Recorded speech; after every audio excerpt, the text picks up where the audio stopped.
America इस्रायलवर नाराज झाली आहे। होय, तुम्ही बरोबर ऐकलंय। इराण विरोधी युद्धातील या महत्त्वाच्या मित्रपक्षावर आता अमेरिका नाराज आहे। त्याला कारण ठरलंय इस्रायलनं इराणची राजधानी तेहरान जवळील 5 तेल सुविधा केंद्रावर केलेले हल्ले।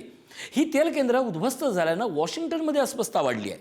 अमेरिकेचे विशेष दूत स्टीव्ह विटकॉफ आणि जेरेड कुशनर यांची इस्रायल भेट रद्द झाली आहे। त्यामुळेच या सगळ्या प्रकरणावरून आता प्रश्नचिन्ह वाढलंय की नेमका प्रकार काय आहे। जाणून घेऊया रिपोर्टमधून। अमेरिका आणि इस्रायलमध्ये तणाव। इस्रायलच्या एका कृतीनं अमेरिका नाराज। तेहरान जवळचे तेल साठे नष्ट केल्यानं अमेरिका अस्वस्थ। इस्रायलला कळवली नाराजी। अमेरिकेच्या विशेष दूतांची इस्रायल भेटही रद्द।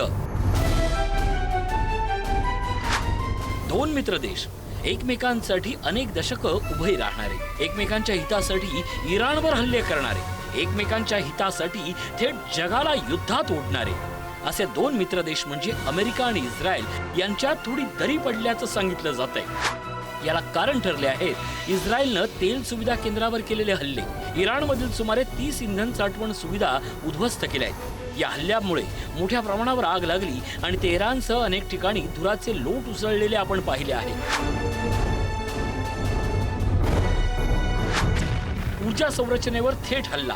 हा हल्ला आतापर्यंतच्या संघर्षातील सर्वात मोठा टप्पा मानला जातोय। इस्रायली हवाई हल्ल्यामुळे इराणी तेल सुविधांचं मोठं नुकसान झालंय आणि कच्च्या तेलाच्या किमती प्रति बॅरल $120 पेक्षा जास्त झाल्यानं जागतिक मंदीची भीती वाढली आहे। या कंपनीचे वितरण कंपनीचे सीईओ केरमत वेस्करामी यांनी सरकारी टीव्ही चॅनलला दिलेल्या मुलाखतीत तेहरान आणि अल्बोर्ज मधील 4 तेल डेपो आणि पेट्रोलियम उत्पादन वाहतूक केंद्रावर शत्रूच्या विमानाने हल्ला केल्यानं मोठं नुकसान झाल्याचं सांगितलंय।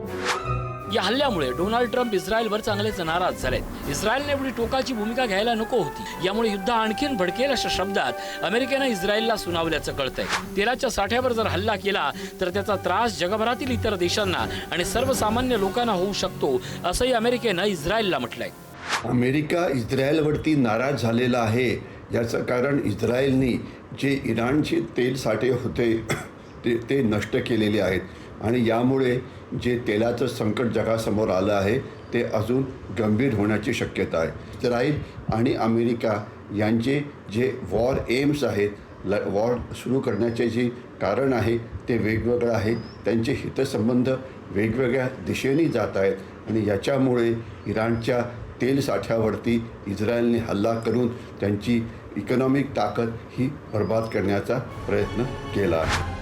इतकंच नाही तर अमेरिकेचे विशेष दूत स्टीव्ह विटकॉफ आणि अध्यक्ष डोनाल्ड ट्रम्प यांचे जावई आणि वरिष्ठ सल्लागार जेरेड कुशनर यांनी मंगळवारी इस्रायलला नियोजित भेट रद्द केली। या भेटीत पंतप्रधान बेंजामिन नेतन्याहू आणि वरिष्ठ इस्रायली अधिकाऱ्यांची भेट होणार होती, ज्यात इराण सोबतच्या संघर्षाच्या पार्श्वभूमीवर धोरणात्मक समन्वय साधण्याचा उद्देश होता। पण इस्रायलनं तेल साठे नष्ट केल्यानं हा दौरा रद्द करण्यात आला। इस्रायलच्या इंधन साठवण सुविधांवरील हल्ल्यामुळे अमेरिका आणि इस्रायलमध्ये पहिल्यांदाच स्पष्ट मतभेद दिसतायत। त्यामुळे अमेरिका इस्रायलच्या व्यापक लष्करी मोहिमेला पाठिंबा देत असली तरी आपले दूरगामी आर्थिक आणि राजकीय नुकसान होणार नाही याकडेही त्यांचं लक्ष आहे। त्यामुळे विशेष दूतांनी इस्रायल दौरा रद्द करून इस्रायलला संदेश दिल्याचं बोललं जात आहे। रिपोर्ट पुढारी न्यूज।